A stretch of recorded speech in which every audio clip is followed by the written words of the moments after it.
الشيطان الرجيم بسم الله الرحمن الرحيم إلى الله مرجعكم وهو على كل شيء قدير ألا إنهم يثنون صدورهم ليستخفوا منه ألا حين يستغشون ثيابهم يعلم ما يسرون وما يعلنون إنه عليم بذات الصدور وما من دابة في الأرض إلا على الله رزقها ويعلم مستقرها ومستودعها كل في كتاب مبين وهو الذي خلق السماوات والأرض في 6 أيام وكان عرشه على الماء ليبلوكم أيكم أحسن عملا ولئن قلت إنكم مبعوثون من بعد الموت ليقولن الذين كفروا إن هذا إلا سحر مبين ولئن أخرنا عنهم العذاب إلى أمة معدودة ليقولن ما يحبسه على يوم يأتيهم ليس مصروفا عنهم وحاق بهم ما كانوا به يستهزئون صدق اللہ مولانا العظیم. بیٹھے آندہ نہیں دیا کریں جب درس ہوتا ہے تو اتنے جلدی یہ بھی آئیں پان کریں بیٹھے. سورہ ہود ہم نے شروع کی تھی کل اور یہ آیات میں نے کل بھی تلاوت کی تھی. وقت پورا ہونے کے سبب ان آیات کو میں نے آج کے لیے مؤخر کر دیا تھا. آج وہی بقیہ آیات سورہ ہود کی آیت نمبر 4 سے لے کے آیت نمبر 8 تک یہ 4-5 آیات ہیں. یہاں پہ 12ویں سپارے کا پہلا رکوع اللہ حق بات بیان کر کے عمل کی توفیق عطا فرمائے. کل ہم نے جو بات پڑھی وہ یہ تھی کہ کسی بھی بات کو کسی بھی کلام کو شروع کرنے سے پہلے اس کا ابتدائیہ پہلے اس کا تعارف کروایا جاتا ہے. بتایا جاتا ہے کہ جناب اگر کوئی مولانا صاحب بھی آتے ہیں نا ایک ادنا سی مثال اللہ اور اس کا کلام مثالوں سے پاک ہے لیکن ہم کیونکہ انسان ہیں اور ہماری اوقات جب بھی میں دعا کر کے کسی میرے الفاظ کو میں کہتا ہوں اللہ جی ہم مخلوق ہیں آپ خالق ہیں ہم مانگنے والے ہیں آپ عطا کرنے والے ہیں مطلب ہمارا کم درجہ ہے لیکن چلو سمجھنے کے لیے وہ مولوی صاحب بھی آئے ہو نا اشق صاحب پر حضرت علامہ مولانا مطلب جناب خطیب اعظم مولانا سنت کدھر جی گجرا والا سے تشریف لایا اکاڑا سے ایک مثال ہے نا. بتایا جاتا ہے کہ جناب عالم ہے جی یہ آپ کو اچھی تقریر سنائیں گے اچھے مسائل بتائیں گے اچھی چیز اس کے بعد پھر خطاب شروع ہوتا ہے. اللہ نے پہلے یہ قرآن بڑا بھائی خوبصورت ہے یہ قرآن بڑا میرا نبی بڑا خوبصورت ہے یہ قرآن کی باتیں جھوٹی نہیں ہیں یہ کوئی جادو نہیں ہے میں سچی اور حکمت بھری کتاب کی باتیں تمہیں بتانے جا رہا ہوں. پھر آگے اللہ نے تعارف کرا کے نا نبی کا اور اپنے قرآن کا پھر آگے اللہ باتیں شروع کر دیں.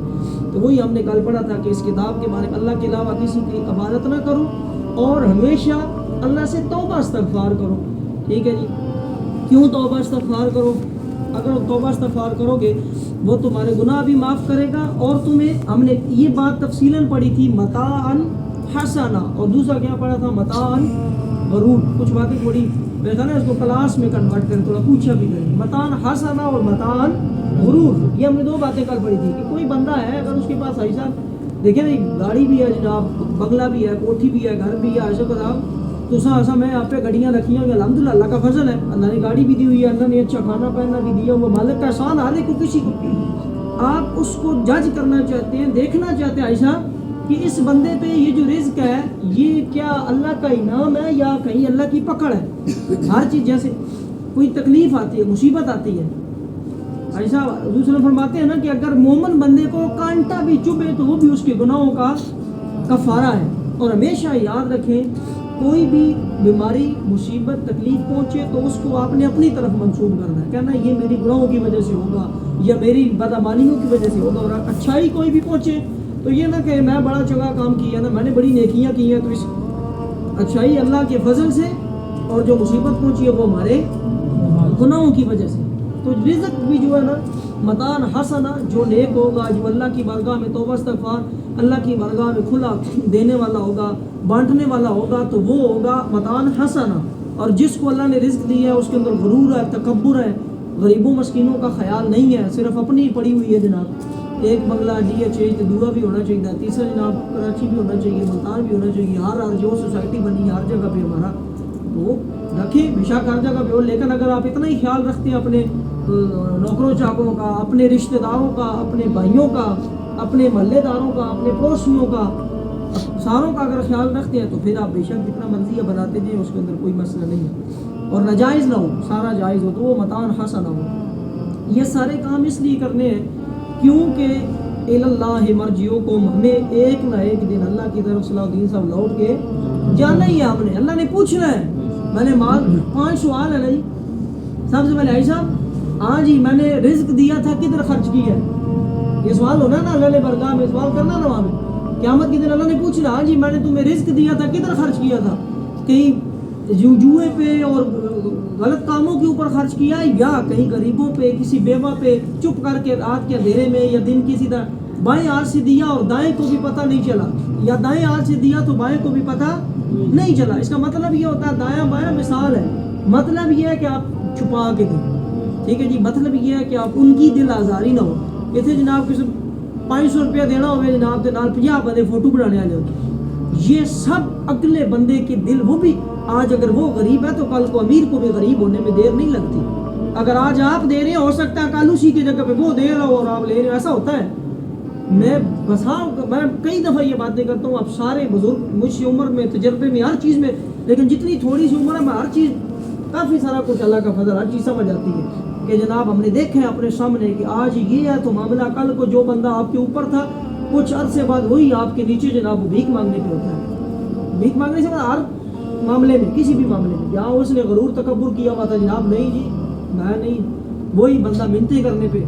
اللہ لے کے آتا ہے۔ پھر اس کو پھر 23ویں سپارے کے اندر غالباً وَلَا تَمْشِ فِي الْأَرْضِ مَرَحًا، اللہ کی زمین کے اوپر اکڑ کے نہ چلو، وَلَا تَمْشِ فِي الْأَرْضِ مَرَحًا، وَلَا تَمْشِ نہ چلو، فِي الْأَرْضِ اللہ کی زمین پر، فِي الْأَرْضِ وَلَا تَمْشِ فِي الْأَرْضِ مَرَحًا اکڑ کے، وَلَا تَمْشِ فِي الْأَرْضِ مَرَحًا إِنَّكَ لَن تَغْرِقَ الْأَرْضَ، تم میری زمین کو پھاڑ نہیں سکتے کہ تم اتنا اکڑ کے چل رہے ہو کہ زمین کا کچھ بگاڑ لو گے، کچھ نہیں کر سکتے، یہ مجھے اللہ کی بنائی ہوئی ہے۔ پھر کس چیز کا غرور ہے؟ وَلَا تَمْشِ فِي الْأَرْضِ مَرَحًا إِنَّكَ لَن تَخْرِقَ الْأَرْضَ وَلَن تَبْلُغَ الْجِبَالَ طُولًا، اور تم اتنے بڑے بھی نہیں ہو کہ آسمان تک پہنچو گے اکڑ کے چلنے سے، غرور اور تکبر سے، نہ تم آسمان تک پہنچ سکتے ہو، نہ میری زمین کا کچھ بگاڑ سکتے ہو۔ اسی زمین کے اندر میں نے تمہیں ملانا ہے، اسی مٹی میں۔ انسان کے اوقات کیا ہے؟ آتے ہوئے اذان ہوئی، اذان ہوتی ہے، اس کے بعد پتہ ہے جناب تیاری ہو جب جماعت ہونے والی، مولوی صاحب آنے والے ہیں، کبھی بھی جنازہ سے پہلے اذان نہیں ہے۔ کیوں نہیں ہے؟ کیونکہ اذان ہو چکی ہے جب ہم اس دنیا میں آئے، بچے کے کان میں اذان پڑھی جاتی ہے، دوسرے کان میں اقامت پڑھی جاتی ہے، تکبیر، وہ اسی لیے وہ اذان ادھر پڑھ دی گئی، اقامت ادھر پڑھ دی گئی، جو ہی بندہ فوت ہوتا ہے جناب فوراً جماعت، آتے ہوئے اذان ہوئی، جاتے ہوئے نماز، اتنے قلیل وقت میں عمر دی گئی، بس آگے جا کے اللہ مرجعکم، اس کی طرف پھرنا ہے اور ہر چیز پہ وہ قادر ہے۔ سنو، اب کچھ کفار کا یا منافقین کا عمل یہ تھا کہ نبی کریم صلی اللہ علیہ وسلم کے سامنے جب ہوتا نا، وہ راستہ تبدیل کر لیتے، وہ بوڑھی کا بڑا مشہور واقعہ ہے، سارے راستے آپ نے اس کی وزن بھی اٹھایا ہوا ہے، اور سارے راستے وہ کہہ رہی ہے جناب محمد نعوذ باللہ من گالیاں اور برے الفاظ، اور آپ سلام اس کے ساتھ اسی کا سامان اٹھا کے چلے، آپ نے کہاں جانا ہے؟ اماں جی آپ تھک جائیں گی، میں آپ کو، آپ صلی اللہ علیہ وسلم خاتم النبیین رحمت للعالمین، پوری دنیا کے سردار اللہ کے بعد، اور جب شہر سے پوری دور نکل کے مدد وہاں جا کے کہتا ٹھیک ہے پتر ہوں تو چلا جا، اللہ تینوں خیر رکھے تھے، اللہ تینوں اس محمد تو بچائے، اور اللہ آپ کو اس محمد اور اس کے محمد کے جادو سے بچائے، بیچارے اس کو تو نہیں پتہ جو اس کو بتایا گیا۔ انہوں نے کہا بھائی مجھے محمد سے بار بار مجھے اب بچنے کی دعا دے رہے ہیں، وہ محمد ہوئی میں خود، ٹھیک ہے جی۔ اور وہ کیوں جا رہی تھی گڑیا؟ اس لیے جا رہی تھی کہ لوگ یہاں پہ یہ کہتے ہیں وہ ایک محمد آ گیا ہے اور وہ نعوذ باللہ جادوگر ہے، جو بندہ بھی اس کو دیکھتا ہے وہ اسی کا ہو جاتا ہے، اس کا کلمہ پڑھ لیتا ہے، تو میں اس لیے جا رہی ہوں کہ میں اس کو نہ دیکھوں، میں کہیں اپنے باپ دادا کے مذہب پہ ہی مروں اور میں اس کا کلمہ نہ پڑھ لوں۔ انہوں نے کہا وہ محمد تو میں ہی، بھائی نے کلمہ پڑھ لیا۔ اس نے کہا اگر وہ آپ محمد ہیں تو پھر لوگ جھوٹ بولتے ہیں، کیونکہ اس نے بھی دیکھ لیا، اس کو بھی نور نظر آ گیا، اللہ نے وہ اس کو ایمان نور، آپ صلی اللہ تبارک و تعالیٰ نے کمالات ہیں، معجزات ہیں کہ جس نے دیکھ لیا، ہاں جن کے دلوں پہ مہر ہے نا، ابو جہل، ابو لہب، بغیرت اور گھٹیا لوگ جناب، بالکل جن کے پتہ ان کو بھی تھا، وہ پتھر والا موضوع نکل گیا پتھر والے واقعے کے اندر ہے، پتہ ان کو بھی تھا، وہ پتھر لے کے آیا، اس نے کہا جی یہ آپ نے فرمایا میں بتاؤں یہ پتھر بتائیں، تو پتھروں نے کہا لا الہ الا اللہ محمد رسول اللہ، ان کے دلوں کو یہ بات پتہ چل گئی کہ یہ جادو نہیں ہے، یہ جھوٹ نہیں ہے، مگر صرف ان کے اندر کیا تھا، ان کی سرداری جاتی تھی، ان کا غرور اور تکبر، یہی سریا اور یہ جو میں اکڑ اور غرور کی باتیں کر رہا ہوں، کچھ بھی نہیں تھا سچ ان کو۔ اللہ جگہ جگہ قرآن میں فرماتا ہے، میں اپنی طرف سے نہیں کہہ رہا، اللہ فرماتا ہے ان کو یہ بات پتہ تھی کہ یہ محمد صلی اللہ علیہ وسلم سچ کہتے ہیں، سچ فرماتے ہیں، یہ جھوٹ نہیں ہے، یہ جادو نہیں ہے، صرف ان کی سرداری، ان کا غرور، اور جو بات ایک دفعہ ان کے کہہ دی کہ جناب اب ہمیں اپنی بات واپس نہ لینی پڑے، صرف اس اکڑ اور غرور اور نا اور تکبر کے اندر آ گئی۔ نا ہے کیا، آتے بھی ہم ہیں، میں، ہم سب، آپ ادھر سارے ہم بیٹھے ہوئے ہیں، کوئی بھی زیادہ چھوٹا بچہ تو کوئی بھی نہیں ہے، سیاڑیاں یہ بھی سارے ماں کے پیٹ سے پیدا ہوئے ہیں، اور اس وقت بھی ہمیں کسی نے لایا ہے، ایسا ہی ہے، ہمیں کوئی ہوش ہے، اور جس دن مر جانا ہے اس دن بھی ہم خود نہانے کے قابل، ہمیں کسی نے لانا ہے، کسی نے کسی کے محتاج ہیں ہم، چاہے کوئی کفن دے، کدھر مرے پتہ نہیں کدھر نہ مرے، کفن بھی نصیب ہو یا دفن بھی نصیب ہو یا نہ، اللہ کرے ہوئی، پر بے بسی تو ہماری یہ ہے، تو پھر غرور اور تکبر کس چیز کا ہے؟ پھر اس لیے تو یہ کیا کرتے تھے، یہ آپ صلی اللہ علیہ وسلم سے کفار جب آپ سے تبلیغ کرتے نا، آؤ بھائی قرآن پڑھو، آؤ اللہ ایک اللہ، وہ جناب دیکھ رہے ادھر سے جا رہے ہیں نا محمد صلی اللہ علیہ وسلم، یہ تو تبلیغ کریں گے، یہ تو اللہ کی طرف بلائیں گے، وہ آپ صلی اللہ علیہ وسلم کو دیکھ کے راستہ بدل لیتے، کوئی آپ صلی اللہ علیہ وسلم کو دیکھ کے منہ چھپا لیتا، کوئی کچھ کہ جناب اب یہ محمد صلی اللہ علیہ وسلم کہہ گے قرآن سنو تو رب کی گل سنو، ٹھیک ہے جی سنو، وہ اپنے سینے دورے کرتے ہیں، سینے دورے کرنے سے مراد دو الفاظ لیے جا سکتے ہیں، ایک یہ کہ سینہ تنگ کرنا، اللہ فرماتا ہے لم نشأ لک صدرک، میں نے محبوب کے سینے کو کھلا کیا، کھلا کریں اس کے اندر علم اور نور آئے، اور سینہ تنگ کرنے سے مراد یہ چاہتے ہیں کہ اس کے اندر قرآن نہ جائے، اور دوسرا سینہ دورہ کرنے سے مراد یہ تھا کہ آپ صلی اللہ علیہ وسلم اگر سامنے آئے تو اپنے آپ کو رخ پھیر لیں، سینہ دورہ کرنا، ٹھیک ہے جی، کہ ہم ان سے بچ جائیں، قرآن ہے سنو، وہ اپنے سینے دورے کرتے ہیں کہ اللہ سے پردہ کریں، اللہ سے چھپ جائیں، اللہ سے کوئی چھپ سکتا ہے؟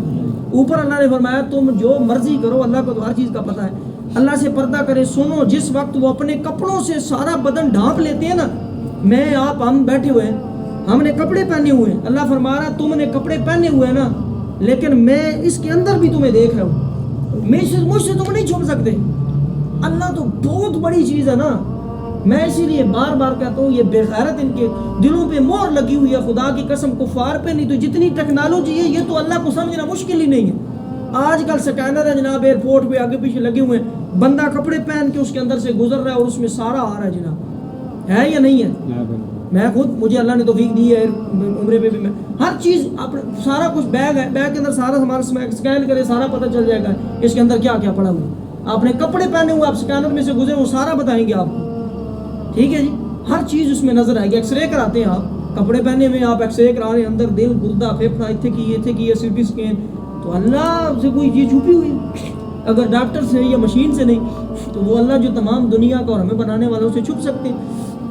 وہ اپنے سینے دورے کرتے ہیں، اللہ سے پردہ کریں، سنو جس وقت وہ اپنے کپڑوں سے سارا بدن بھی ڈھانپ لیتے ہیں اس وقت بھی اللہ ان کا چھپا ظاہر سب کچھ جانتا ہے،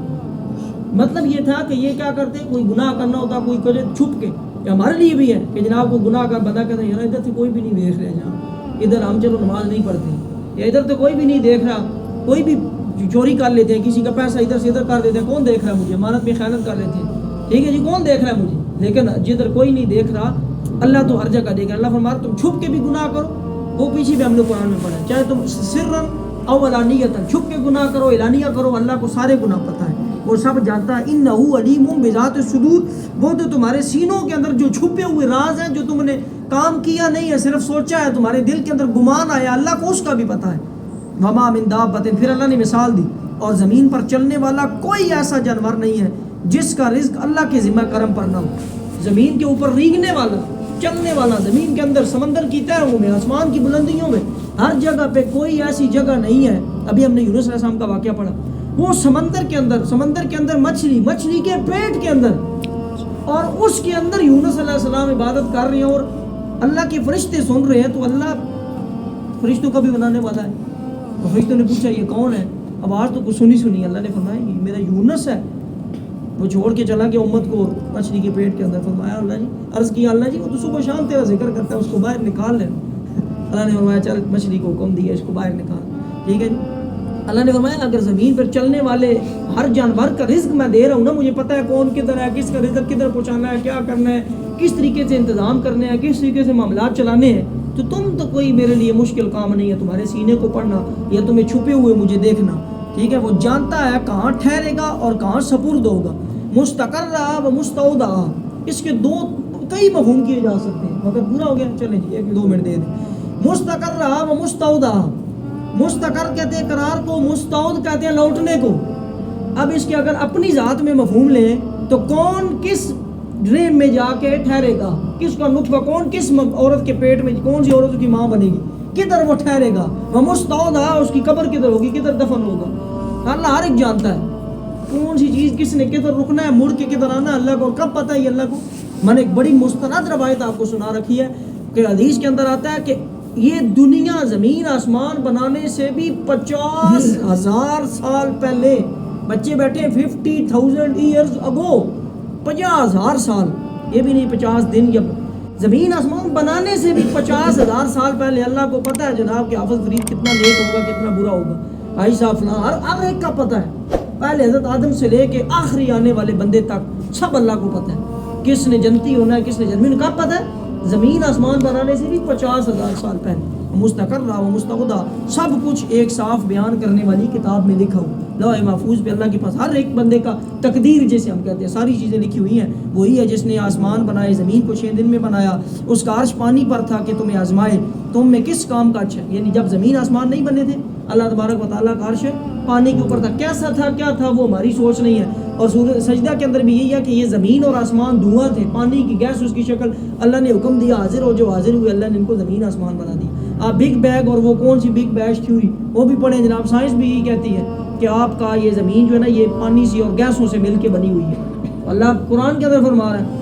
یہ پانی تھا اور پھر میں نے اس کو بنایا. پھر اس کے بعد, اور بنانے کا مقصد کیا ہے؟ میں صرف یہ چیک کروں کون نیک عمل کرتا ہے, کون ہے برے عمل کرتا ہے. اگر تم فرماؤ کہ بے شک تم مرنے کے بعد اٹھائے جاؤ گے تو کافر کہیں گے کہ یہ تو نہیں ہے مگر کھلا جادو. کیسے جناب مرنے کے بعد کیسے اٹھائے جائیں گے؟ اللہ فرماتا ہے زمین آسمان کو میں پیدا کروں گا اور کر کے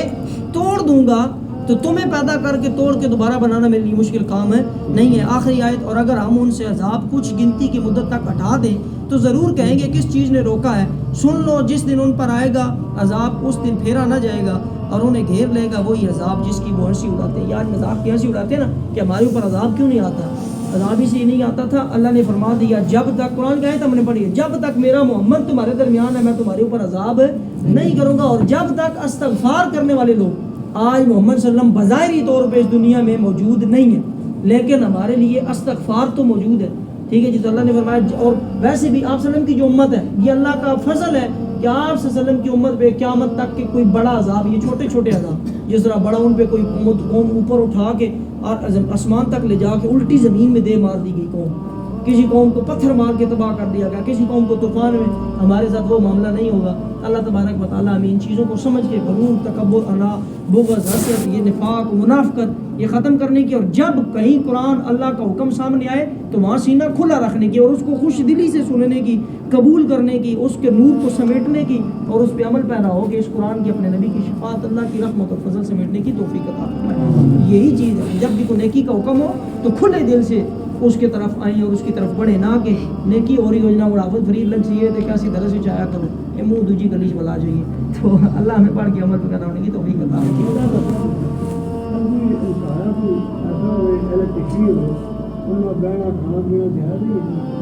دیکھیں جو ہم سایہ ہے تو آپ کو اس کے ساتھ بیٹھیں, اٹھیں, اس کو دیکھیں. میرا جو اپنا یہ, میں پہلی تو بات ہے فقہ کے مسائل پہ میں گفتگو اس لیے نہیں کرتا کیونکہ میں عالم نہیں ہوں, میں صاف آپ کو سیدھی بات بتاتا ہوں. تو میں ایک بتا آپ کے سامنے اسکالر کے طور پہ تو فقہی مسائل آپ کسی علامہ صاحب سے یا فقہ کے بندے سے پوچھا کریں. جو میری رائے ہے وہ میں فی الحال یہ غلط بھی ہو سکتا ہوں, اس کے ساتھ اٹھے بیٹھے اس کو چیک کریں. اگر وہ صحابہ کا گستاخ ہے نعوذ باللہ, حضرت ابوبکر, حضرت عمر, عثمان, ان کے بارے میں برے الفاظ بولتا ہے, ان کو گالیاں دیتا ہے, یا بہت لیول سے نیچے, دیکھیں پڑھے لکھے ان کے اندر بھی ہیں, وہ آپ اس کو جانچیں, اٹھ بیٹھ کے دیکھیں اس کا انتظام کیا ہے. تو اہل کتاب کے ساتھ کھانا جائز ہے, اہل کتاب کا ذبیحہ جائز ہے, تو اہل تشیع تو پھر لا الہ الا اللہ محمد رسول اللہ پڑھنے والا ہے. اب ایک سنی ہے, میں ہوں, اگر میں سنی ہوں آپ کے سامنے, اور اگر میں نعوذ باللہ کسی بھی ایک ہستی, کسی صحابی یا کسی نبی یا نعوذ باللہ کسی کتاب کے بارے میں میں غلط بات کروں تو میرے ساتھ بھی آپ کا کھانا جائز نہیں, کیونکہ تمام کتابیں, تمام رسول, تمام نبی, تمام صحابہ, ان کو ہم نے ماننا ہے. تو وہ بھی اسی طرح ہماری طرح کلمہ گو ہے, لا الہ. میں نے اسی مثالی کتاب اہل کتاب کی اب اگر وہ کسی صحابی کے بارے میں بغض رکھتے ہیں، نعوذ باللہ ان کو گالیاں نکالتے ہیں، یا ان کے بارے میں غلط عقیدہ رکھتے ہیں، اگر کوئی یہ کہ نعوذ باللہ جی ابو بکر عمر اور عثمان مسلمان ہی نہیں، حضرت علی ٹھیک وہ تھے، تو وہ اگر نعوذ باللہ اگر وہ مسلمان نہیں ہے تو حضور صلی اللہ علیہ وسلم کے دائیں بائیں وہ قبر میں کیا ہے؟ ٹھیک ہے جی، ہم لہذا اس کو آپ دیکھیں کہ اس کا معاملہ کیا ہے. اگر وہ ایکسٹریمسٹ ہے، بالکل نچلے درجے کا جاہل شیعہ ہے، تو پھر اس سے پرہیز کریں. اگر وہ سلجھا ہوا ہے، پڑھا لکھا ہے، قرآن اسلام شریعت کے احکامات کو دیکھتا ہے، تو پھر اس کے ساتھ اٹھنے بیٹھنے میں حرج نہیں ہے. مزید تفصیلی آپ کسی فقہ عالم سے بھی اس کی تفصیل لے سکتے ہیں میری، اور یا اس دعا کے بعد بے شک الگ بیٹھ کے بھی تھوڑی اس پہ ڈسکس کی جا سکتی ہے، کیونکہ ابھی وقت زیادہ ہو گیا. الحمدللہ رب العالمین والعاقبۃ للمتقین والسلام علی سید الانبیاء والمرسلین. اللہ جو بیان کیا پڑھا سنا غلطی کمی کوتاہی بھول چوک حبیب کا واسطہ معاف فرما، ادنا حاضری کو قبول فرما، اس پاک کلام کے نور کے لیے ہمارے سینوں کو کشادہ فرما، اور ہر وقت ہمیں اپنے سینوں کو، اپنے قلوب کو، اپنے اذان کو، اپنے چہرے کو اپنے دین، اپنی شریعت، اپنے اسلام، اپنے نبی اور اپنے راہ کی طرف لگا. دنیا آخرت کی عزتیں بلائیاں سے بیٹھنے کی توفیق عطا فرما. اس پاک کلام کے اپنے نبی کی شفاعت نصیب فرما. صلی اللہ تعالی علی حبیب محمد.